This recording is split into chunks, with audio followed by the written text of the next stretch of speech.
murid-murid pandai. Hari ni kita nak belajar tentang 12 bulan dalam setahun pula. Jom! Januari kita sambut tahun baharu. Februari pula tahun baru Cina. Mac kadang-kadang hujan kena bawa payung.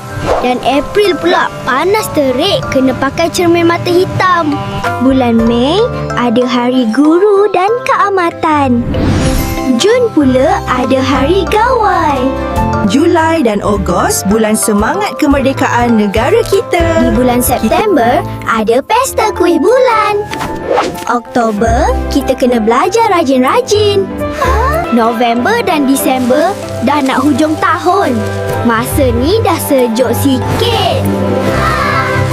Murid-murid pandai, jom kita nyanyi lagu 12 bulan dalam setahun.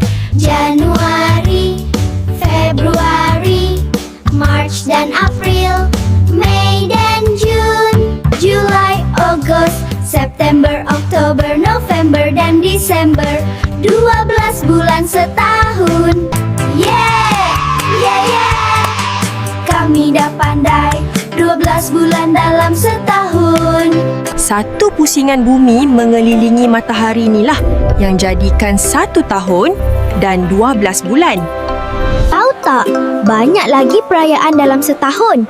Hari Raya, Christmas, Tahun Baru Cina dan Deepavali. Adam lahir bulan April. Mei lahir bulan Julai. Cikgu Aizah lahir waktu Hari Guru. Kawan-kawan pula bila? Murid-murid pandai, bulan apa yang ada hari kemerdekaan? Ogos. Pandai anak murid cikgu. Ingat tau, ada 12 bulan dalam setahun. Setiap bulan ada kenangan istimewa. Jumpa lagi murid-murid pandai. Jangan lupa, 12 bulan dalam setahun ya. Bye-bye.